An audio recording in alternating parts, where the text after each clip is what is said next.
तो आज जो है शुक्रवार है। भूगोल जो आपको पढ़ा दिए हैं उस भूगोल में चैप्टर नंबर 3 तक का क्वेश्चन करवा दिए हैं। चैप्टर नंबर 4 का क्वेश्चन करवा रहे थे, जहां तक हमें स्मरण है 50-51 तक हो गया था।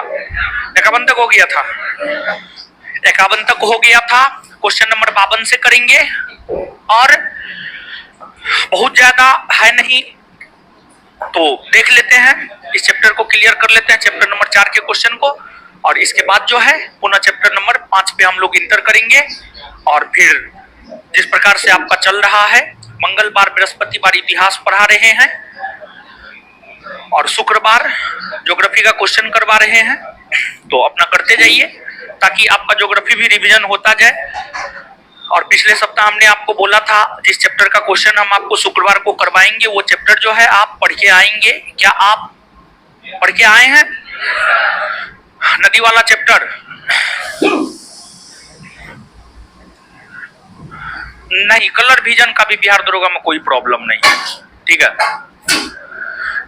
कलर विजन का भी यहाँ पे कोई प्रॉब्लम नहीं है। कलर विजन में मुख्यतः प्रॉब्लम होता है रेलवे के जॉब में। रेलवे के जॉब में जो है कलर विजन में कोई उपाय नहीं है। दरोगा सब में कलर विजन बहुत ज्यादा मायने नहीं रखता है। चलिए तो आइए अब क्वेश्चन अपना अपना पलट लीजिए, पलटे आ जाइए। क्वेश्चन नंबर 51 तक हो गया है, ठीक है। क्वेश्चन नंबर 52, सूची 1 को सूची 2 से मिलाइए, सुमेलित कीजिए तथा नीचे दिए गुट से सही उत्तर चुनिए। नदी, सहायक नदी, गोदावरी, महानदी, दामोदर, कावेरी, भवानी, पेनगंगा, शिवनाथ, बराकर। इन नदियों में गोदावरी की सहायक नदी है पेनगंगा। गोदावरी की सहायक नदी पेनगंगा, वेनगंगा, इंद्रावती, वर्धा, मंजरा, ये सब किसकी सहायक नदी? गोदावरी। महानदी, इन नदियों में महानदी की सहायक नदी है शिवनाथ। शिवनाथ, मांड, ईप, जोंक, हंसदो, तेल, ये सब महानदी की सहायक नदी है। दामोदर, बराकर, कोनारी, बराकर, कोनारी, ये सब दामोदर की सहायक नदी है। कावेरी, भवानी, भवानी हो गया, हेरांगी हो गया, अकरावती हो गया, अमरावती हो गया, ये सब किसकी सहायक नदी? कावेरी। किसकी सहायक नदी? कावेरी। तो आंसर 2, 3, 4, 1, 2, 3, 4, 1, यानी आंसर क्या हो जाएगा? B number. क्या हो जाएगा? बी। जो चीज लड़का के फिजिकल में होता है वही चीज लड़की के फिजिकल में भी होता है। 165 सेंटीमीटर एक्यूरेट हाइट है तो कोई दिक्कत नहीं है, कोई दिक्कत नहीं है, लेकिन फिजिकल एक्टिविटी जो है आपको थोड़ा करना चाहिए। और दूसरा चीज ये है कि जब आप रनिंग करने जाएंगे तो रनिंग के ठीक बाद जो है आप हाइट वाइट नहीं नपवाने लगेंगे। देखिए रनिंग करने के ठीक बाद जो होता है ना, बॉडी सिकुड़ जाता है, बॉडी सिकुड़ जाता, हाँ बॉडी सिकुड़ जाता है, हाइट पे प्रभाव पड़ता है। तो आप जब ग्राउंड में रहेंगे तो वहां पर जो है आप पानी पीने के बहाने या किसी अन्य बहाने इधर उधर जाएंगे और जब आपको लगेगा कि नहीं जो है बॉडी फिर से ठीक ठाक अवस्था में हो गया है तब जाकर के आप हाइट नपाएंगे। तो थोड़ा सा डिले करके आप रनिंग के बाद थोड़ा सा डिले करके जो है आप ये नपाएंगे तो ये आपको फायदा करेगा, ठीक है। चलिए आ जाइए। निम्नलिखित में से कौन सा एक नदी हिमालय पार नदी है? हिमालय पार नदी है। झेलम, सतलज, गंगा, रावी। क्या होगा? यानी हिमालय के दूसरे पार से बहती है। सतलज ना हो, सतलज, सिंधु, ब्रह्मपुत्र ये सब ना हो, सतलज होगा ना। सूची 1 को सूची 2 से सुमेलित कीजिए तथा सूचियों के नीचे दिए गए गुट से सही उत्तर चुनिए। झील और अवस्थिति। चलिए, साला झील अरुणाचल प्रदेश, हाँ साला झील अरुणाचल। बरखल झील हरियाणा, हाँ। लोकटक झील मणिपुर, हाँ। कालीबेली झील तमिलनाडु, हाँ। 1, 2, 3 और 1 2 3 और 4। एक बार इसको याद कर लेते हैं क्योंकि इसमें जानते हैं, देखिए एगो झील लोकटक झील मणिपुरी 72 बार आप याद किए होंगे, लेकिन बाद बाकी जो 3 गो झील है ना वो हमेशा नहीं आता है, तो इसलिए इसको याद कर लेते हैं। साला झील कहाँ है? साला झील, बरखल झील, बरखल झील, काली बेली, काली बेली। चलिए, यमुना नदी की निम्नलिखित सहायक नदियों पर विचार कीजिए और उन्हें पश्चिम से पूरब की ओर क्रम में सजाइए। देखिए, यमुना की सहायक नदियों में, इन नदियों में जो सबसे पश्चिम में है चंबल, सिंध, बेतवा, कैन। चंबल, सिंध, बेतवा और कैन। आंसर हो जाएगा ए। बेतवा नदी निकलती है, देखिए जो बेतवा नदी है मध्य प्रदेश के, जो बेतवा नदी है मध्य प्रदेश के विंध्य श्रेणी से निकलती है, मध्य प्रदेश के विंध्य श्रेणी से निकलती है। मध्य प्रदेश में बहने के बाद यह उत्तर प्रदेश में प्रवेश करती है और उत्तर प्रदेश में हमीरपुर जिला के समीप, उत्तर प्रदेश में हमीरपुर जिला के समीप गंगा से मिल जाती है। उत्तर प्रदेश में हमीरपुर जिला के समीप यमुना से मिल जाती है, यमुना से मिल जाती है, गंगा नहीं, यमुना से। किससे? यमुना से मिल जाती है। अर्थात बेतवा यमुना की सहायक नदी है। किसकी सहायक नदी है? यमुना। तो बेतवा नदी निकलती है विंध्य श्रेणी से और मिलती किसमें है? यमुना में। मिलती किसमें है? यमुना में। निम्नलिखित युग्मों पर विचार कीजिए। हिमनद और नदी, बंदरपूछ, बंदरपूछ से यमुना नदी निकलती है, सही है। पारासिगरी से चेनाब नदी, सही है। मिलाम से मंदाकिनी, नहीं, मंदाकिनी नदी केदारनाथ से ना निकलती है, केदारनाथ से ना। तो जो मंदाकिनी नदी है ये मिलाम से नहीं बल्कि केदारनाथ से निकलती है, केदारनाथ, केदारनाथ, केदारनाथ से निकलती है। फिर सियाचिन से नुब्रा नदी निकलती है। हाँ, देखिए ध्यान दीजिएगा, काराकोरम श्रेणी, काराकोरम श्रेणी है, हटाइए इसको। कोई कह रहा मेरा नाक ले रहा है, मेडिकल में दिक्कत हो, कोई कह रहा है, कोई कह रहा है कि हमको पाइल्स का प्रॉब्लम है, मेडिकल में दिक्कत हो है। यानी अब जो मन में हो रहा है कमेंट कर रहा है। अब पढ़ना शुरू कीजिए गुरुजी। देखिए सुनिए, काराकोरम श्रेणी जानते हैं आप? हाँ या ना? जानते हैं? काराकोरम श्रेणी के अंतर्गत ही सियाचिन ग्लेशियर है। नुब्रा, तो नुब्रा श्योक की सहायक नदी है और श्योक सियाचिन ग्लेशियर से निकलती है। यानी प्रत्यक्षतः तो नहीं लेकिन अप्रत्यक्ष तौर पर नुब्रा का संबंध जो है सियाचिन ग्लेशियर से है, सही है। जेमो ग्लेशियर से मानस नदी निकलती है, नहीं, मानस नदी जो है हिमालयी क्षेत्र से निकलती है और असम के भीतर बहने वाली ब्रह्मपुत्र की यह सहायक नदी है। यह जेमू ग्लेशियर से नहीं निकलती है, इसका जेमू ग्लेशियर से संबंध नहीं है। जेमू ग्लेशियर जो है आपको सिक्किम में है। कहाँ है? सिक्किम में। तो कौन कौन सा सही है? 1 2 और 4, 1 2 और 4।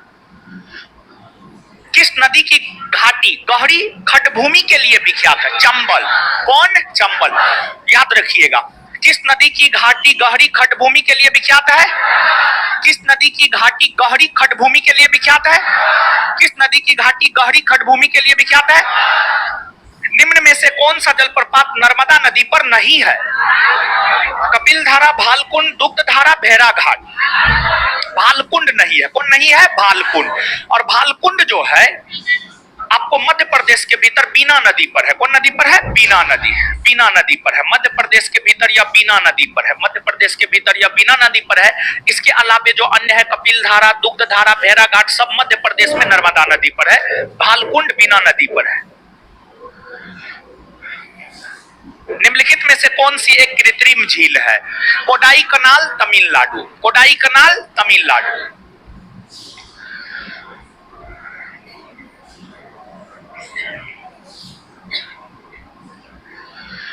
तीस्ता नदी के संदर्भ में निम्नलिखित कथनों पर विचार कीजिए। तीस्ता नदी का उद्गम वही है जो ब्रह्मपुत्र का है, लेकिन यह सिक्किम से होकर बहती है। सही है या गलत? यह स्टेटमेंट गलत है। देखिए, तीस्ता नदी सिक्किम से निकलती है। तीस्ता नदी कहां से निकलती है? सिक्किम से। जबकि ब्रह्मपुत्र नदी निकलती है तिब्बत के मानसरोवर झील के चेमयोंगडोंग हिमनद से। तो तिब्बत वाले इलाका से ब्रह्मपुत्र निकलती है और सिक्किम से तीस्ता निकलती है। तो दोनों का उद्गम एक हुआ जी? नहीं ना हुआ। जबकि यहां पर कह रहा है दोनों का उद्गम एक है, मतलब ये क्या हो गया? गलत। क्या हो गया? गलत। रंगीत नदी की उत्पत्ति सिक्किम में होती है, हाँ होती है। यह तीस्ता नदी की एक सहायक नदी, हाँ है। यह स्टेटमेंट सही है। तो रंगीत नदी कौन राज्य में बहती है? सिक्किम। और किसकी सहायक नदी है? किसकी सहायक नदी है? तीस्ता। और देखिए जो तीस्ता नदी है सिक्किम से निकलती है, पश्चिम बंगाल में बहते हुए बांग्लादेश में प्रवेश करती है और बांग्लादेश में ब्रह्मपुत्र से जाकर मिल जाती है। बांग्लादेश में ब्रह्मपुत्र से जाकर मिल जाती है। एक बार ध्यान से फिर से सुनिएगा। तीस्ता नदी निकलती है सिक्किम से, सिक्किम में बहने के बाद पश्चिम बंगाल में प्रवेश करती है, पश्चिम बंगाल में बहने के बाद बांग्लादेश में प्रवेश करती है और बांग्लादेश में ब्रह्मपुत्र से मिल जाती है, बांग्लादेश में ब्रह्मपुत्र से मिल जाती है। तो तीस्ता नदी भारत एवं बांग्लादेश की सीमा पर बंगाल की खाड़ी में जा मिलती है? नहीं, तीस्ता नदी बंगाल की खाड़ी में जाकर नहीं मिलती है, बल्कि तीस्ता नदी बांग्लादेश में ब्रह्मपुत्र में मिलती है। तीस्ता नदी बांग्लादेश में ब्रह्मपुत्र में मिलती है। मतलब ये भी क्या है? गलत है। कौन सा सही है? केवल दो, केवल दो। चेन्नई से कोलकाता की यात्रा सड़क मार्ग से करने पर नदियों की उपस्थिति का सही क्रम निम्नलिखित में से कौन सा है? देखिए ध्यान दीजिएगा। कहां से कहां की यात्रा करना? चेन्नई से, चेन्नई तमिलनाडु में न है हो, यहां पर चेन्नई है, चेन्नई है। और कोलकाता यहां पर वेस्ट बंगाल में है। कहां पर है? वेस्ट बंगाल में। अब चेन्नई से कोलकाता की यात्रा सड़क मार्ग से करना है। चेन्नई से कोलकाता की यात्रा सड़क मार्ग से करना मतलब इस मार्ग से करना है। तो अब जो है जब आप यात्रा करेंगे तो कौन कौन नदी आपको पार करना होगा? तो इस ऑप्शन के अकॉर्डिंग जो है हम लोगों को करना है, क्वेश्चन के आंसर को निकालना है। तो देखिए आपको एक है झारखंड राज्य, झारखंड राज्य, झारखंड राज्य में यह महानदी, महानदी बहती है। फिर है आंध्र प्रदेश राज्य, आंध्र प्रदेश राज्य में गोदावरी, गोदावरी के बाद कृष्णा, कृष्णा के बाद पेन्नूर, कृष्णा के बाद पेन्नूर या पेन्नार, पेन्नूर का ये पेन्नार का ये सब एक बात है, पेन्नूर या पेन्नार सब एक बात है। ये सब नदी जो है आंध्र प्रदेश में बहती है, ये सब नदी आंध्र प्रदेश में बहती है। फिर जब आप चेन्नई से नीचे आएंगे, चेन्नई से नीचे आएंगे तब आपको कावेरी नदी मिलेगा तमिलनाडु राज्य में, तब आपको कावेरी नदी मिलेगा तमिलनाडु राज्य में। तो चेन्नई से जब आप कोलकाता की यात्रा करते हैं तो कावेरी नदी को आप पार नहीं करते हैं, कावेरी नदी को आप पार नहीं करते हैं क्योंकि कावेरी नदी चेन्नई के दक्षिणी भाग में है, चेन्नई के दक्षिणी भाग में है। इसलिए जिस ऑप्शन में कावेरी है वो तो होगा नहीं। ऑप्शन ए में कावेरी है इसलिए ऑप्शन ए नहीं होगा, समझिए ऑप्शन ए नहीं होगा। अब देखिएगा इसमें अगर आप देखेंगे तो क्रमवार तरीका से अगर आप जाएंगे तो सबसे पहले पेन्नार को पार करना होगा, फिर कृष्णा को पार करना होगा, फिर गोदावरी को पार करना होगा, फिर महानदी को पार करना होगा और फिर स्वर्णरेखा नदी को पार करना होगा, स्वर्णरेखा नदी को पार करना होगा। आंसर सी हो जाएगा। अगर आप बी कहिएगा तो बी भी नहीं होगा क्योंकि बी में पेरियार है और पेरियार नदी कहां बहती है? केरल। कहां बहती है? जब चेन्नई से कोलकाता जाना है तो केरल आने की तो कोई सवाल ही नहीं है। तो 2 नंबर भी जो है पेरियार के कारण आपको नहीं होगा, 2 नंबर भी पेरियार के कारण नहीं होगा। और अगर डी की बात करें तो क्रम डी में सही नहीं है, डी में जो है क्रम सही नहीं है, इसी वजह से डी भी नहीं होगा। तो इसका सही उत्तर हो जाएगा सी, पेन्नार, कृष्णा, गोदावरी, महानदी, स्वर्णरेखा। समझ में आया? चलिए अब जलप्रपात और नदी, दूध सागर जलप्रपात। देखिए एगो दुग्ध धारा है, एगो दूध सागर है।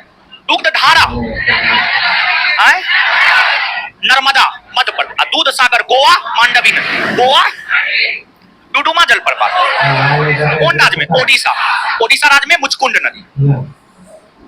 गोकक घाट प्रभा, गोकक, जोगिया गोरसप्पा, शरावती ना। अच्छा जोगिया गोरसप्पा जलप्रपात को महात्मा गांधी जलप्रपात कहा जाता है, हाँ या ना? और भारत का सबसे ऊंचा जलप्रपात कुचिकल ना, कर्नाटक में ना, कौन नदी पर? कौन नदी पर?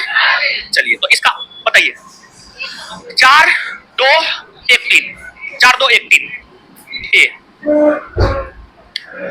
तेल नदी निम्नलिखित नदियों में से किसकी सहायक नदी? किसकी सहायक नदी है? देखिए हो सकता है ये बात हम इससे पहले भी बताए होंगे, अभी भी बताते हैं। ठीक है, देखिए आपको जो है तेल किसकी सहायक नदी है?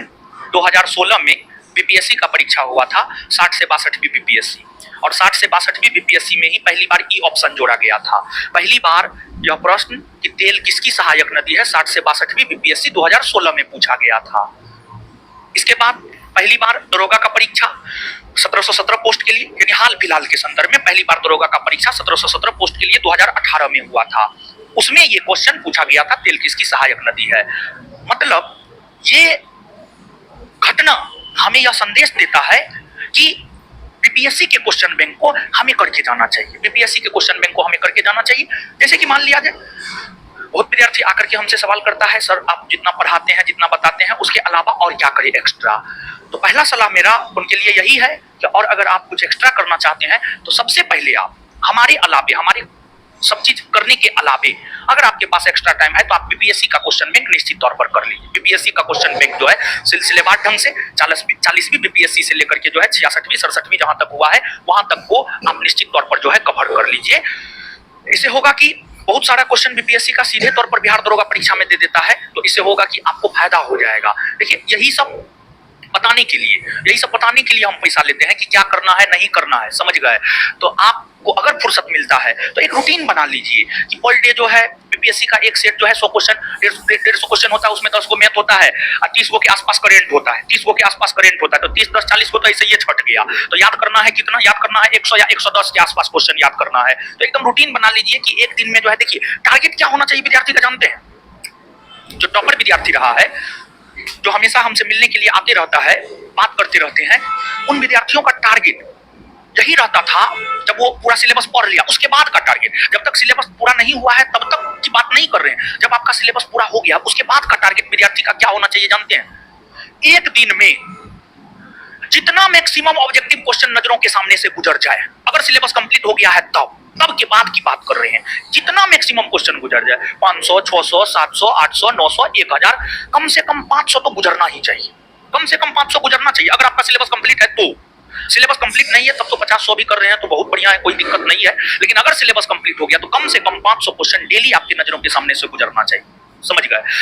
क्योंकि आपका जो परीक्षा है ना ऑब्जेक्टिव है, जितना ऑब्जेक्टिव आपकी नजरों के सामने से गुजरेगा, आप स्वयं इस बात को समझिए ना जी। आप बैट्समैन हैं, मैच खेलने से पहले जितना ज्यादा ग्राउंड पर प्रैक्टिस करके जाएंगे, जितना अलग अलग प्रकार के बॉल का प्रैक्टिस करके जाएंगे, उतना बेहतर मैच में परफॉर्मेंस आपका हो पाएगा, उतना बेहतर परफॉर्मेंस मैच में आपका हो पाएगा। और आपका परीक्षा मल्टीपल एमसीक्यू टाइप का है, जितना एमसीक्यू क्वेश्चन आपकी नजरों के सामने से गुजर जाए, जितना एमसीक्यू क्वेश्चन आपके नजरों के सामने से गुजर जाए, उतना आपके लिए बेनिफिशियल होगा, समझ गए। और यही कारण है कि अभी वैकेंसी भी नहीं आया है, 100 क्वेश्चन का टेस्ट शुरू कर दिए हैं, ताकि जितना अधिक से अधिक क्वेश्चन आपकी नजरों के सामने से गुजर जाए उतना बेहतर होगा आपके लिए, समझ गए। तो ये चीज है। तो महानदी, हाल ही में निम्नलिखित नदियों में से किनको जोड़ने का कार्य किया गया है? गोदावरी और कृष्णा, गोदावरी और कृष्णा। और देखिए ऐसा क्यों किया जा रहा है जानते हैं, देखिए क्योंकि जो गोदावरी और कृष्णा है, गोदावरी और कृष्णा नदी प्रायद्वीपीय भारत की नदी है, यानी दक्षिण भारत की नदी है। और जो दक्षिण भारत की नदी होती है वो मौसमी होती है, मौसमी होती है, उसमें वर्षा के मौसम में जल होता है, अदर मौसम में जो है उसमें जल होता नहीं है, सूखा की स्थिति उत्पन्न हो जाती है, जिस वजह से दक्षिण भारत में किसानों को सिंचाई को लेकर काफी चिंतित रहना पड़ता है। तो जब कई नदियों को एक साथ जोड़ दिया जाता है ना, तो होता यह है कि एक नदी में जल नहीं है, दूसरा में है, तो दूसरा नदी का जल तीसरे में बह रहा है, तीसरा का चौथे में बह रहा है। तो इससे सिंचाई व्यवस्था में जो है सहूलियत किसानों को होगा, इसलिए यह काम किया जा रहा है। और नदियों को आपस में जोड़ने के लिए एक क्रांति आई है जिसे अमृत जोड़ो क्रांति कहते हैं, नदी जोड़ो परियोजना, अमृत क्रांति नदी जोड़ो परियोजना। और अमृत क्रांति के अंतर्गत ही जो है एक नदी को दूसरे नदी से जो है आपस में जोड़ने का काम किया जाता है। तो हाल ही में जो दो नदी को आपस में जोड़ने का काम किया गया है वो है गोदावरी और कृष्णा, गोदावरी और कृष्णा। निम्नलिखित में से कौन सी ब्रह्मपुत्र की सहायक नदी या नदियां है?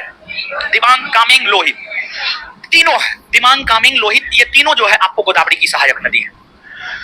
बांग्लादेश में प्रवेश करने के बाद गंगा नदी को निम्नलिखित में से किस नाम से जाना जाता है? पद्मा। कौन नाम से? कौन नाम से? गंगा को पहले भागीरथी कहा जाता है, भागीरथी कहा जाता है, फिर भागीरथी आगे चलकर गंगा होती है, पश्चिम बंगाल में फिर से वह भागीरथी हो जाती है, बांग्लादेश में पद्मा हो जाती है, बांग्लादेश में जब जाकर मेघना से मिलती है तो मेघना हो जाती है, और अंत मेघना के नाम से ही जल अपना जल बंगाल की खाड़ी में गिराती है। क्लियर है? पद्मा। भेड़ा घाट पर कौन सा जलप्रपात स्थित है? भेड़ा घाट पर जो है आपको धुआंधार जलप्रपात। कौन? धुआंधार। कौन जलप्रपात? कौन सा जोड़ा सही है? इंद्रावती नदी झारखंड में बहती है ना? इंद्रावती नदी छत्तीसगढ़ में बहती है। कहां बहती है? छत्तीसगढ़ में बहती है। छत्तीसगढ़ में बहती है। और कमेंट देखते रहिएगा, सब चीज ठीक है ना? हाँ, समझे? इंद्रावती नदी छत्तीसगढ़ में बहती है। और इंद्रावती किसकी सहायक नदी है? इंद्रावती किसकी सहायक नदी है? गोदावरी किसकी सहायक नदी है? गोदावरी। भीमा नदी तमिलनाडु में बहती है? नहीं। देखिए, भीमा नदी जो है ना, महाराष्ट्र से निकलती है, कर्नाटक होते हुए तेलंगाना में बहती है। भीमा नदी महाराष्ट्र से निकलती है, कर्नाटक होते हुए तेलंगाना में बहती है। अर्थात भीमा नदी जो है 3 राज्य में बहती है, महाराष्ट्र, कर्नाटक और तेलंगाना। तेलंगाना। लूनी नदी राजस्थान में बहती है। हाँ, लूनी नदी राजस्थान में बहती है। अच्छा, कौन ऐसी नदी है जो कच्छ के रण में लुप्त हो जाती है? कौन ऐसी नदी है जो समुद्र तक नहीं पहुंच पाती है? और वैसी नदी जो समुद्र तक नहीं पहुंच पाती है उसको क्या कहते हैं? The river of imperial. The river of imperial. और इसके बाद जो है लवन नदी किसे कहा जाता है? लवन नदी। लूनी की लंबाई 320 किलोमीटर। लूनी की लंबाई 320 किलोमीटर। घाटप्रभा नदी केरल में बहती है ना? घाटप्रभा नदी कर्नाटक में बहती है। कहां बहती है? कर्नाटक। कर्नाटक में बहती है। कर्नाटक में बहती है। आंसर क्या हो जाएगा इसका? सी। सी। सी। ठीक है। नीचे दिए गए कथनों पर विचार कीजिए। नीचे दिए गए कथनों पर विचार कीजिए। एक नदी तंत्र का जिस क्षेत्र में जल प्रवाहित होता है उसे एक अपवाह द्रोणी कहते हैं। हाँ, कहते हैं। देखिए, समझिए, समझिए इसका क्या मतलब हुआ। इसका क्या मतलब? नदी द्रोणी कहिए, अपवाह द्रोणी कहिए, दोनों एक ही बात है। इसको समझिएगा एग्जांपल के तौर पर।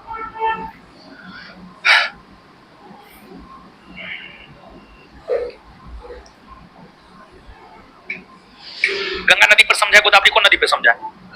इस पे समझिएगा, जिस पे समझिएगा उसी पे समझा देंगे। गंगा, ठीक है, गंगा पे समझिएगा तो गंगा पे समझिए, गोदावरी दोनों पे समझा देते। और कुछ देखिए, गंगा, गंगा नदी उत्तराखंड से निकलती है, उत्तर प्रदेश में बहती हुई, बिहार में बहती हुई, झारखंड के साथ सीमा बनाती हुई, पश्चिम बंगाल में बहती हुई, बांग्लादेश में बहती हुई, अपना जल बंगाल की खाड़ी में गिराती है। ठीक है। गंगा नदी का अपवाह क्षेत्र या इसका अपवाह द्रोणी,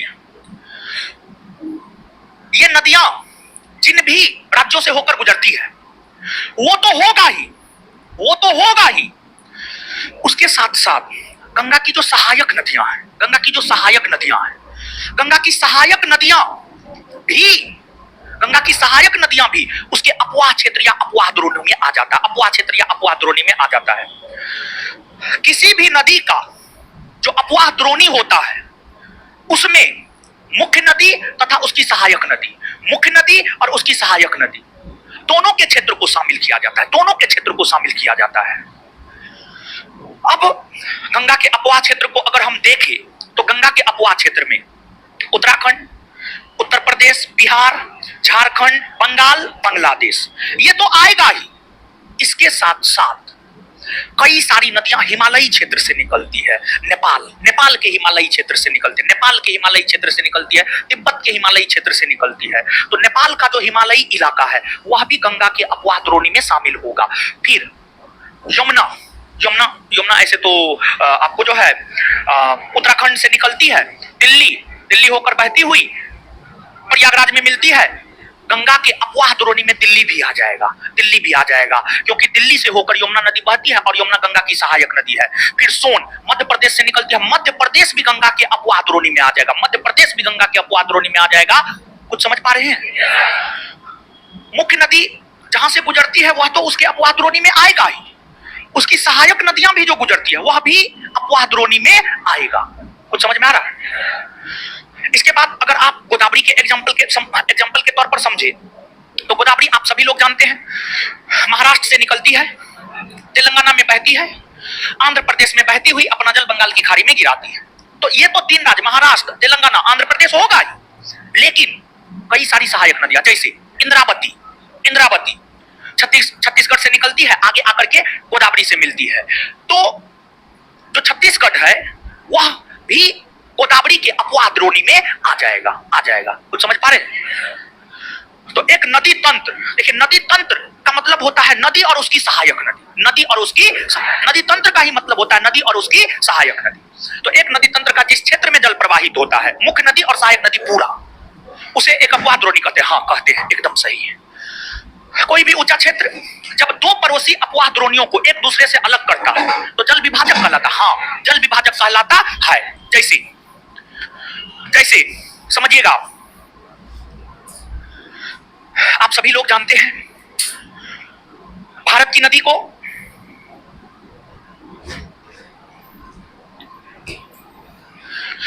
दो भाग में बांटकर हम लोग पढ़ते हैं, हिमालय की नदी और प्रायद्वीपीय भारत की नदी। हिमालय की नदी और प्रायद्वीपीय भारत की नदी के बीच में जल विभाजक के तौर पर काम करती है विंध्याचल पर्वत। विंध्याचल पर्वत, विंध्याचल पर्वत। तो देखिए विंध्याचल पर्वत ऊंचा स्थल है ना जी, ऊंचा स्थल है या नहीं है। दूसरी बात, प्रायद्वीपीय भारत या दक्षिण भारत की नदियों को भी हम लोग दो भाग में बांटकर पढ़ते हैं। प्रायद्वीपीय भारत की नदी या दक्षिण भारत की नदियों को भी हम लोग दो भाग में बांटकर पढ़ते हैं। एक प्रायद्वीपीय भारत की वैसी नदियां जो अपना जल बंगाल की खाड़ी में गिराती है, और एक प्रायद्वीपीय भारत की वैसी नदियां जो अपना जल अरब सागर में गिराती है। जैसे हिमालय की नदी और प्रायद्वीपीय भारत की नदियों के लिए जल विभाजक के तौर पर काम विंध्याचल पर्वत करती है, उसी प्रकार से जो पश्चिमी घाट पर्वत श्रेणी है, पश्चिमी घाट पर्वत श्रेणी है, यह प्रायद्वीपीय भारत के लिए, प्रायद्वीपीय भारत की नदियों के लिए, प्रायद्वीपीय भारत की नदियों के लिए जल विभाजक के तौर पर काम करती है, जल विभाजक के तौर पर काम करती है। तो कुछ समझ में आ रहा है? तो एक बार बता दीजिए तो, हिमालय की नदी और प्रायद्वीपीय भारत की नदियों के बीच जल विभाजक के तौर पर काम कौन करता है? विंध्याचल। प्रायद्वीपीय भारत की नदियों के लिए जल विभाजक के तौर पर काम कौन करता है? हाय, जानते हैं अगर पश्चिमी घाट पर्वत श्रेणी नहीं होता तो गोदावरी, कृष्णा, कावेरी जैसी नदियां अपना जल बंगाल की खाड़ी में नहीं गिराती बल्कि अरब सागर में गिराती, समझ गए?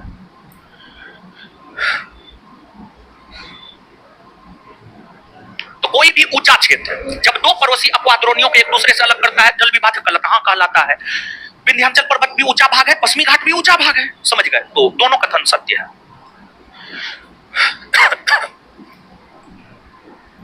निम्नलिखित में से भारत में किस नदी का अपवाह तंत्र सबसे बड़ा है? गंगा। किसका?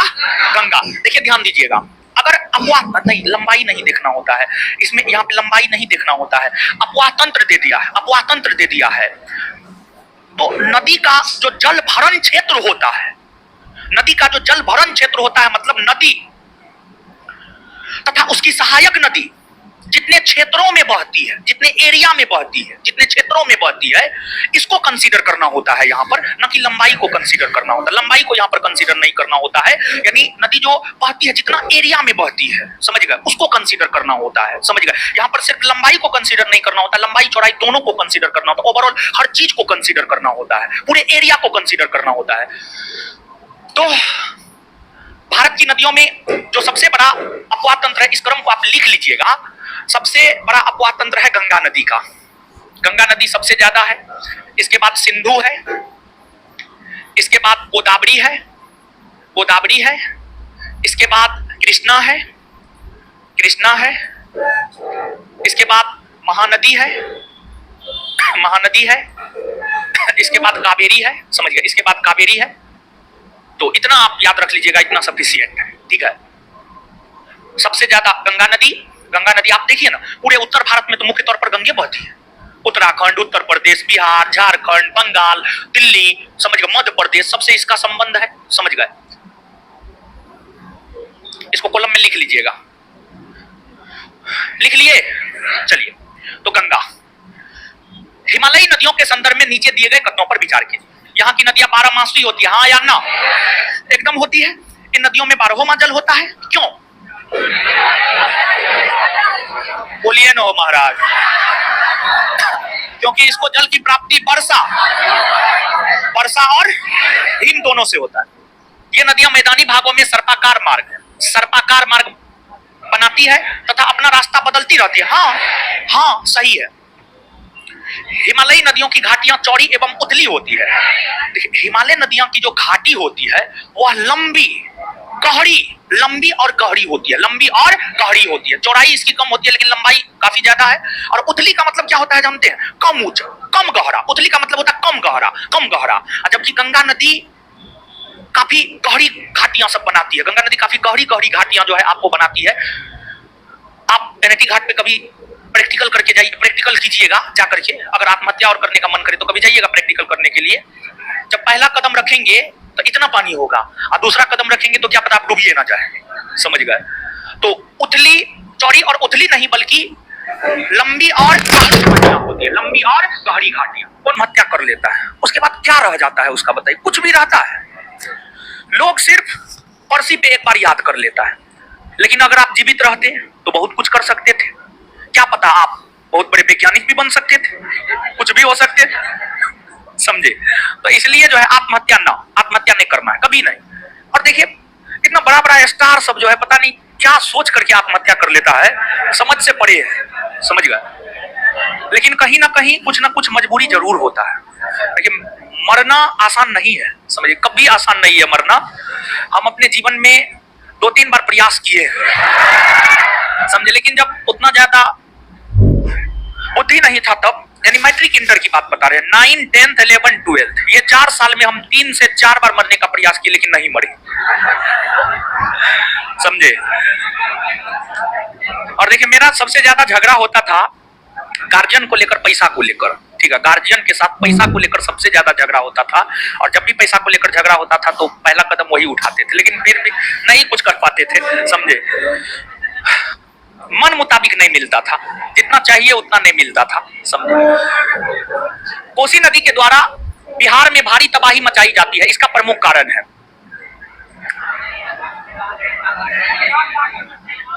कोसी नदी द्वारा पर्वतों से भारी मात्रा में अवसाद लाकर मैदानी भाग में निक्षेपित किया जाता है।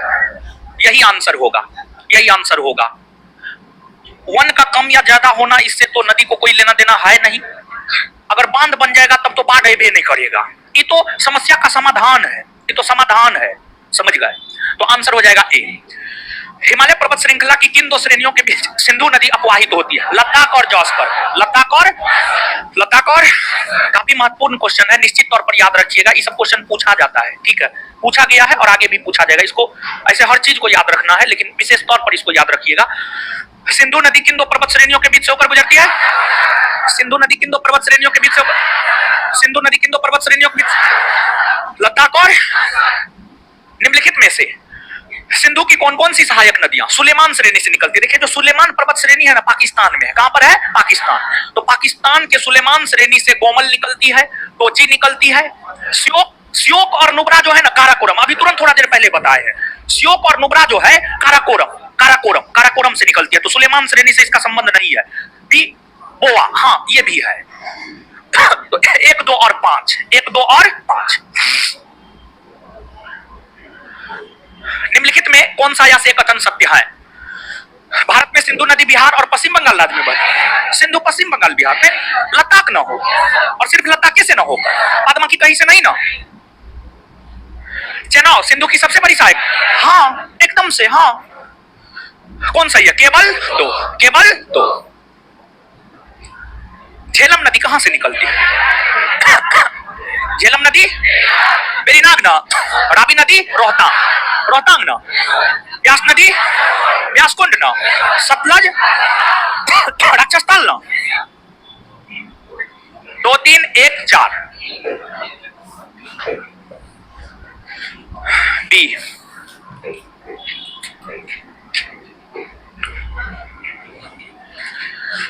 सिंधु नदी तंत्र में शामिल नदियों का उत्तर से दक्षिण की ओर सही क्रम। देखिए ध्यान दीजिएगा, देखिए, अच्छा देखिए, सिंधु नदी है, ये सिंधु नदी है, इसको सिंधु नदी मान लीजिए। सिंधु की सहायक नदियों में पंचनद का जिक्र आता है, झेलम, चिनाब, रावी, ब्यास, सतलज। इन नदियों में सबसे उत्तर में झेलम है, कौन है? उसके बाद चिनाब, उसके बाद रावी, उसके बाद ब्यास, उसके बाद क्या है? सतलज। और सिंधु की सहायक नदियों में कौन सिर्फ भारत में बहती है? ब्यास ना, ब्यास ना, ब्यास सतलज में जाके मिलती है पंजाब के हरिके नामक स्थान पर, पंजाब के हरिके नामक, पंजाब के, और वहीं से इंदिरा गांधी नहर निकलती है। कौन नहर? इंदिरा गांधी, जो कि भारत की सबसे लंबी नहर, जो कि भारत की सबसे, तो सिंधु की सहायक नदियों में सबसे उत्तर में कौन है? सबसे उत्तर में, उसके दक्षिण, उसके दक्षिण, रावी के दक्षिण, व्यास के दक्षिण, सबसे दक्षिण में, सबसे दक्षिण में, और इसमें सबसे उत्तर में क्या हो जाएगा? देखिए क्या होगा, क्या होगा? सी होगा। यह नदी चंद्रा और भागा दो सरिताओं के मिलने से बनती है। ये सरिताएं हिमाचल प्रदेश में केलांग के निकट टांडी में आपस में मिलती है, इसलिए इसे चंद्रा भागा के नाम से भी जाना जाता है। उपयुक्त विवरण किस नदी के संदर्भ? जनाब ना, भाखड़ा नंगल परियोजना अवस्थित है सतलज पर ना, भाखड़ा नंगल परियोजना सतलज। गंगा नदी का उद्गम स्रोत गंगोत्री, गंगोत्री। गंगा नदी तंत्र के संदर्भ में नीचे दिए गए कथनों पर विचार कीजिए। गंगा नदी मध्य या लघु हिमालय को काटकर अंग महाखड्डों से होकर बहती है, सही है या गलत? बोलिए नो, सही है, सही है। कहिए कैसे सही है? जो लघु हिमालय या मध्य हिमालय है, लघु हिमालय या मध्य हिमालय का विस्तार उत्तराखंड में है, उत्तराखंड में, और उत्तराखंड से होकर गंगा नदी बहती है, उत्तराखंड से निकलती है और मध्य हिमालय को काटते हुए गहरी घाटियों से जो है यह बहती है। एकदम सही है ये। गंगा नदी हरिद्वार के पास पर्वतीय भाग को छोड़कर मैदानी भाग में प्रवेश करती है। हाँ। पीरम द्वीप के समीप यह नदी बंगाल की खाड़ी में जा मिलती है, नहीं, गलत है। देखिए पीरम द्वीप कहाँ है जानते हैं? पीरम द्वीप जो है खंभात की खाड़ी में गुजरात में स्थित है। पीरम द्वीप जो है खंभात की खाड़ी में गुजरात में स्थित है, खंभात की खाड़ी में गुजरात में स्थित है। और क्या गंगा नदी गुजरात के तट पर अपना जल बंगाल की खाड़ी में गिराती है? नहीं, बल्कि गंगा नदी जो है बांग्लादेश के तट पर, बांग्लादेश के तट पर बंगाल की खाड़ी में अपना जल गिराती है, समझ गए? अपना जल गिराती है, तो इसलिए ये क्या हो जाएगा? गलत। तो याद रखिएगा एक बात, यहां पर याद रखिएगा, पीरम द्वीप कौन राज्य में, कौन खाड़ी में, कौन खाड़ी में? अच्छा, आलिया बेट, खादिया बेट द्वीप है गुजरात में खंभात की खाड़ी। कौन सा कथन असत्य है, मतलब कौन गलत है? गलत कौन है? इसमें केवल 3, यानी आंसर क्या हो जाएगा? केवल 3, केवल 3। गंगा की सहायक नदियों में से किन नदियों का उद्गम स्थल नेपाल हिमालय से है? घाघरा, हाँ है। रामगंगा, नहीं। रामगंगा का उद्गम गढ़वाल, गढ़वाल हिमालय, गढ़वाल ना, उत्तराखंड में ना, उत्तराखंड में ना, वो नेपाल हिमालय में आएगा? नहीं। गंडक नेपाल हिमालय से निकलती है, कोसी नेपाल हिमालय से, नेपाल के गोसाईथान चोटी से निकलती है ना, शारदा ये भी निकलती है। 1 3 4 और 1 3 4 और 5। इसको ऐसे भी छांट सकते थे। ए इसलिए नहीं होगा क्योंकि 2 नंबर है, बी भी इसलिए नहीं होगा क्योंकि 2 नंबर है, और सी डी इसलिए नहीं होगा क्योंकि 2 नंबर है। इस आधार पर भी छांट सकते थे इसको, समझ गए? तो ज्यादा नहीं समझ में आए ना तो थोड़ा सा ऑप्शन पे भी जो है ऑप्शन के थ्रू बनाने का प्रयास कीजिए। जैसे एगो छांट लिए कि रामगंगा तो गढ़वाल पहाड़ी से निकलती है, वो तो नेपाल हिमालय में है नहीं, बस उस आधार पे निकाल लेंगे इसका आंसर, समझ गए? तो सिर्फ मैथे में ऑप्शन के अकॉर्डिंग आंसर नहीं निकाला जा सकता, जीएसओ में ऑप्शन के अकॉर्डिंग आंसर निकाला जा सकता है। नीचे दिए गए कथनों पर विचार कीजिए। सोन नदी गंगा की सबसे पश्चिमी और सबसे लंबी सहायक नदी ना, गंगा की सबसे पश्चिमी और सबसे लंबी सहायक नदी यमुना कौन है? सोन नहीं बल्कि यमुना। महानंदा गंगा की एक महत्वपूर्ण सहायक नदी है जो गंगा के बाएं तट पर मिलने वाली अंतिम सहायक नदी। हाँ हाँ, रामगंगा हो गया, गंडक, घाघरा, कोसी, महानंदा सबसे अंतिम, ठीक है। और जो है महानंदा नदी जो है दार्जिलिंग पहाड़ी से, दार्जिलिंग पहाड़ी से पश्चिम बंगाल में दार्जिलिंग पहाड़ी से निकलती है और पश्चिम बंगाल में बहती हुई गंगा में फरक्का के समीप मिलती है, गंगा में फरक्का के समीप मिलती है। तो ये क्या है? सही है। तो कौन सा सत्य है? केवल 2। कौन सी यमुना की सहायक नदी? सिंध, चंबल, केन, हिंडन, सब है, सब है। निम्नलिखित में कौन सा कथन सत्य है? यमुना की अधिकतर सहायक नदियां विंध्याचल और कैमूर पर्वत श्रेणी से निकलती है। हाँ, निकलती है। बनास चंबल की एकमात्र मुख्य सहायक नदी है जो विंध्याचल पर्वत श्रेणी से निकलती है। देखिए, बनास चंबल की सहायक नदी है, ये बात सही है, लेकिन यह विंध्याचल पर्वत श्रेणी से निकलती है, ये बात गलत है। बनास जो है राजस्थान से निकलती है, बनास नदी राजस्थान से निकलती है और राजस्थान में अरावली श्रेणी है, राजस्थान में अरावली। तो जो बनास है यह विंध्याचल पर्वत श्रेणी से नहीं निकलती है, बल्कि राजस्थान के अरावली श्रेणी से निकलती है। राजस्थान के अरावली श्रेणी, राजस्थान के अरावली पर्वत श्रेणी से निकलती है, समझ गए। तो इसलिए यह स्टेटमेंट गलत हो जाएगा। आगे, चंबल नदी अपने उत्खात वाली भू आकृति के लिए प्रसिद्ध है, यानी गहरे खड़ वाली भूमि के लिए प्रसिद्ध है। हाँ सही है। ये कौन सा सही है? 1 और 3, यानी आंसर क्या हो जाएगा? सी। इस नदी का उद्गम कैलाश पर्वत श्रेणी में मानसरोवर झील के निकट चेम युंगदुंग हिमनद से है। यहां से यह पूर्व दिशा में अनुदैर्घ्य रूप से बहती हुई नामचा बरवा शिखर के पास पहुंचकर अंग्रेजी के यू अक्षर जैसा मोर बनाकर भारत में प्रवेश करती है। उपर्युक्त विवरण किस नदी के संग? ब्रह्मपुत्र ना, अभी तुरंत बताए थे, कुछ याद है? जिसको बोले थे लिख लेने के लिए, उस आधार उसको देख करके इसका आंसर बताइए।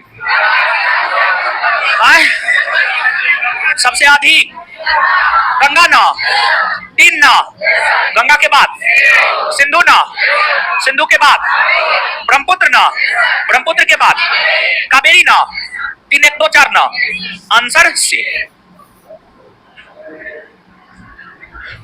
प्रायद्वीपीय अपवाह तंत्र हिमालयी अपवाह तंत्र से पुराना है, बोलिए। प्रायद्वीपीय अपवाह तंत्र अपनी प्रौढ़ावस्था में है ना जी, और हिमालयी अपवाह तंत्र युवावस्था में। तो प्रायद्वीपीय अपवाह तंत्र हिमालयी अपवाह तंत्र से पुराना हुआ या नहीं हुआ? हुआ है, सही है। प्रायद्वीपीय नदियां प्रौढ़ावस्था में है तथा इन नदियों की घाटी चौड़ी तथा उथली है। हाँ सही है, दोनों सही है, लेकिन व्याख्या का तो कोई सवाल न है। हाँ, ऐसा तो कुछ नहीं है कि इसमें हाँ नहीं, सोचिए सोचिए, थोड़ा सोचिए। हाँ सही है, व्याख्या भी सही, सही है, व्याख्या भी सही। आंसर क्या दिया? ए दिया। हाँ सही है। निम्नलिखित में से कौन सा कथन सत्य है? पश्चिमी घाट प्रायद्वीपीय नदियों के बीच जल विभाजक का कार्य करते हैं। अभी तुरंत न बताएं। हाँ, प्रायद्वीप के उत्तरी भाग से निकलने वाली नदियां गंगा नदी तंत्र के अंग है। हाँ देखिए, प्रायद्वीप से ऊपर जब जाइएगा तो यमुना, सोन, चंबल जैसी नदियां मिलेगा जो गंगा में जाकर मिलती है प्रत्यक्ष या अप्रत्यक्ष तौर पर। ये भी सही है, आंसर क्या हो जाएगा? सी। पिछले दिनों डेली टेस्ट में दिए हुए थे, daily test series with discussion में। देखिए, आपको जो है बिहार दरोगा की तैयारी करने वाले छात्रों के लिए जो है, देखिए संस्थान एगो तो बैच चला रहा है, दूसरा 100 क्वेश्चन वाला टेस्ट दे रहा है, तीसरा जो है 50 क्वेश्चन वाला टेस्ट है। इतना अगर कर लीजिएगा तो परीक्षा आते आते जो है एक चीज कम से कम क्लास में ना होगा ना तो 10 बार होगा। और इसके बावजूद भी अगर आप चीजों को याद नहीं रखते हैं तो इसमें संस्थान का कोई दोष नहीं है, इसमें दोष है तो सिर्फ आपका है, समझ गए। एक चीज को 10 बार करवाया जाएगा, इससे ज्यादा बार तो करवाया जा नहीं सकता है। 10 बार जब संस्थान में करवाया जा रहा है तो आपको 10 बार अपने से भी करना चाहिए, और इतना में तो हर चीज आपके होंठ पर आ जाएगा, समझ गए। और इतना में अगर आपके होंठ पे न आएगा तो आपसे बड़ा बरदराज कोई हो ही नहीं सकता है, समझ गए।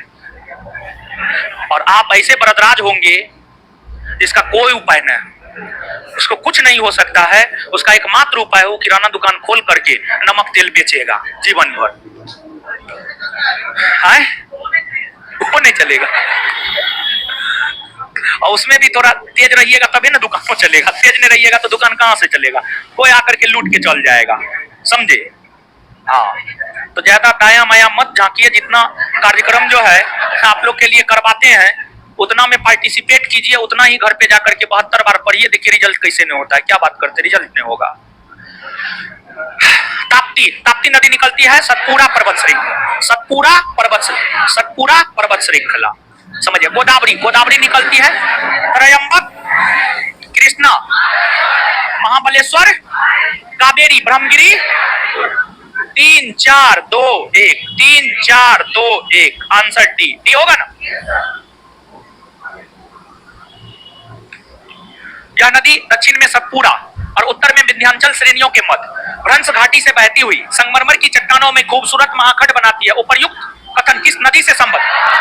नर्मदा ना। कौन कौन सी नदियां भ्रंश घाटी से बहती हैं?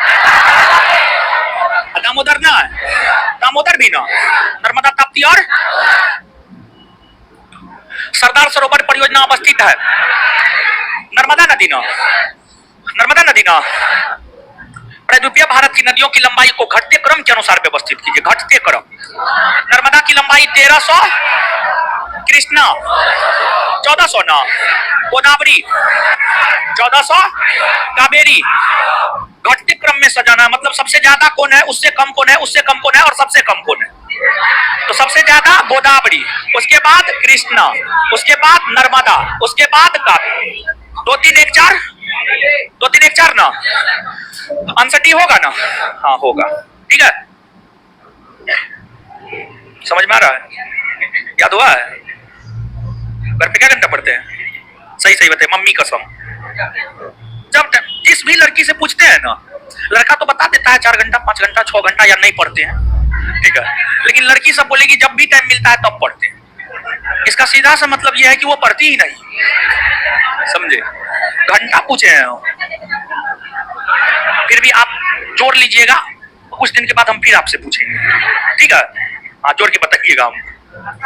और लड़की लोग जो है जोड़ करके रखिएगा कौन कितना घंटा पढ़ते, कब किससे पूछेंगे वो हमको भी नहीं पता है, ठीक है? ये नहीं कहिएगा जब टाइम मिलता है तब, इसका मतलब ये होता है कि आप पढ़ते ही नहीं है, समझ गए? निम्नलिखित में से कौन सी कृष्णा नदी की सहायक नदी है? मालप्रभा है, तुंगभद्रा, भीमा, लक्ष्मण तीर्थ में। लक्ष्मण तीर्थ कर्नाटक में बहती है और यह कावेरी की सहायक नदी है। लक्ष्मण तीर्थ जो है कर्नाटक में बहती है, यह कावेरी नदी की सहायक नदी है, यह कृष्णा की सहायक नदी नहीं है।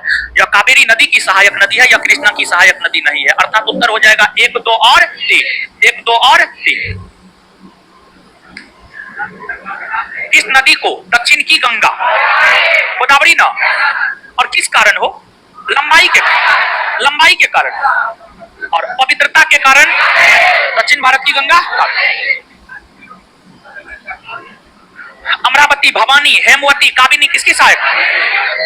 किसकी? किसकी? चलिए, महानदी का तो सहायक नदी हम बताए हुए, बताइए। सुनिए, छोड़िए ना, वो नहीं बताना है, आप बताइए। नर्मदा की सहायक नदी, नर्मदा का, नर्मदा का साबरमती सहायक नदी। अच्छा, बैठ जाइए। और संग तवा बंजर और शेर, हाँ पटा खाए ना आप? नहीं खाए? कभी नहीं खाए?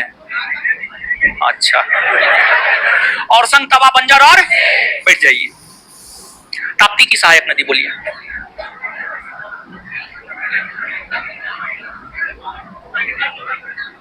बोलिए। गिरना, गिरना, मुरना, अरुणावती, गिरना, मुरना, अरुणावती, अरुणावती, अमरावती है, अकरावती है, अरुणावती, सब अलग अलग है। अरुणावती, अरुणा, बैठ जाइए, ठीक है, चलिए बैठ जाइए। नहीं जवाब दिया, हम क्या कर सकते हैं? हम तो बता ही सकते हैं, याद रखना या ना रखना आपका काम है। रखिएगा, क्वेश्चन बनाइएगा, रिजल्ट होगा, मजा आप कीजिएगा। हमको तो सिर्फ 5000 दिए हैं, पीटी होगा तो मेंसों में 5000 दीजिएगा, उससे ज्यादा थोड़े हमको दीजिएगा।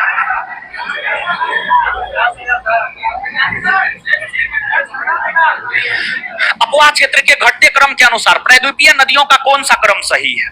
अपवा क्षेत्र के घटते क्रम के अनुसार कौन सा क्रम सही है?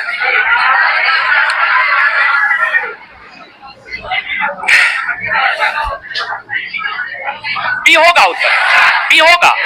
गोदावरी, कृष्णा, महानदी और कावेरी, ठीक है।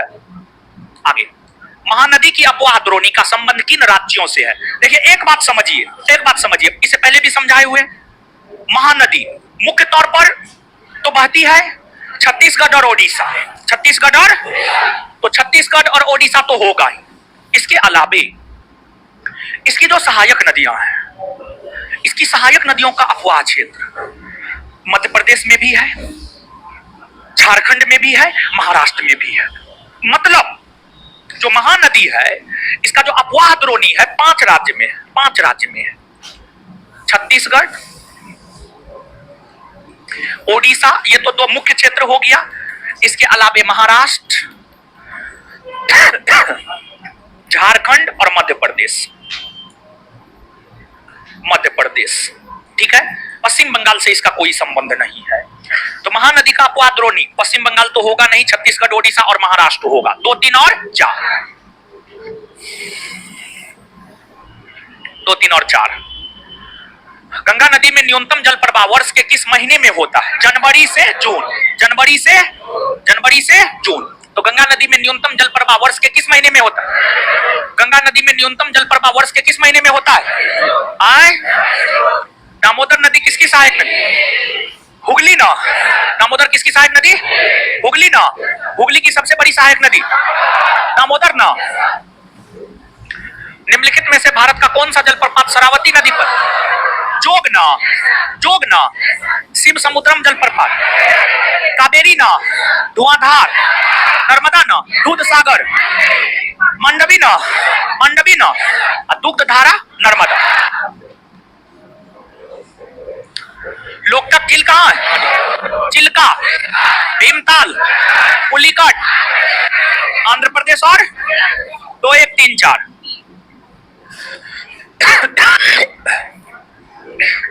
कौन सी लेगुन झील है? चिल्का लेगुन झील है? पुलिकट लेगुन झील है? कोलेरू। कोलेरू लेगुन और डेल्टाई दोनों प्रकार का झील है। कोलेरू लेगुन और डेल्टाई दोनों प्रकार का झील है, आंध्र प्रदेश में है। आंध्र प्रदेश में है। लेकिन अगर किसी एक को चुनना, लेगुन और डेल्टाई दोनों में किसी एक को चुनना हो तब डेल्टाई हो जाएगा, तब डेल्टाई हो जाएगा। लेकिन अगर दोनों को चुनना हो, ऐसा ऑप्शन हो दोनों को चुनना हो, तो दोनों को आप चुन सकते हैं। लेकिन अगर जो है किसी एक को चुनना हो तो आप डेल्टाई झील में इसको टिक कीजिएगा। गोदावरी कृष्णा डेल्टाई क्षेत्र में, गोदावरी कृष्णा डेल्टाई क्षेत्र में जो है यह झील आंध्र प्रदेश राज्य में है। यह झील आंध्र प्रदेश राज्य में है। और गोदावरी कृष्णा नदियों का जल ही इन मुख्य नदियों से अलग होकर, इन मुख्य नदियों से अलग होकर जो है गोदावरी और कृष्णा जो मुख्य नदी है इसका ही जल इस नदी से अलग होकर के कोलेरू झील का निर्माण करती है, इसलिए इसको लेगुन झील भी कहा जा सकता है। और दूसरा इसका सबसे बेहतर होगा कि यह एक डेल्टाई झील है। लेकिन यहाँ पर इसको आप चूज कर सकते हैं, कोई दिक्कत नहीं है। पेरियार झील केरल में है, यह मानव निर्मित झील है, यह लेगुन झील नहीं है। तो 1 2 और 3। कौन सा मीठे पानी की झील है? डल झील मीठे पानी की झील। हाँ, जम्मू कश्मीर में मीठे जल की झील है, सही है। बुलर झील भी जम्मू कश्मीर में है, मीठे जल की झील। बड़ा पानी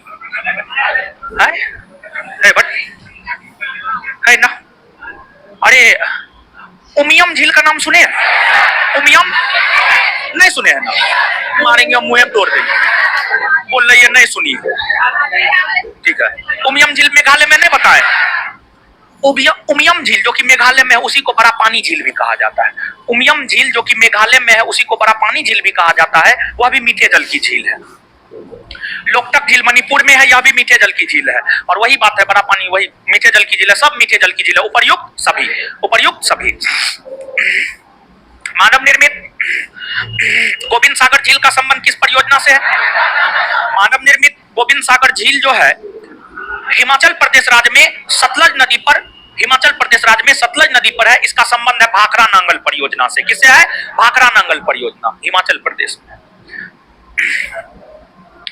गंगा कार्य योजना के संबंध में नीचे दिए गए कथनों पर विचार कीजिए। सुनिए, गंगा नदी काफी प्रदूषित हो चुकी है। गंगा नदी जो काफी प्रदूषित हो चुकी है, उसके प्रदूषण को कम करने के लिए ही सर्वप्रथम प्रधानमंत्री राजीव गांधी के समय, प्रधानमंत्री राजीव गांधी के द्वारा गंगा कार्य योजना 1985 ईस्वी में गंगा को साफ करने के लिए चलाया गया। गंगा को साफ करने के लिए चलाया गया।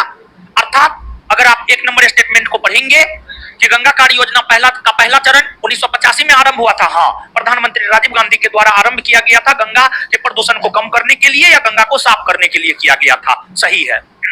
इसके बाद दूसरा स्टेटमेंट है, गंगा कार्य योजना के दूसरे चरण को राष्ट्रीय नदी संरक्षण योजना के अंतर्गत शामिल किया गया। हाँ, गंगा कार्य योजना का दूसरा चरण प्रारंभ हुआ है प्रधानमंत्री पीवी नरसिम्हा राव के समय 1993 ईस्वी में। प्रधानमंत्री पीवी नरसिम्हा राव के समय 1993 ईस्वी में गंगा कार्य योजना के दूसरे चरण की शुरुआत हुई है, जिसको राष्ट्रीय नदी संरक्षण योजना के अंतर्गत शामिल कर दिया गया है।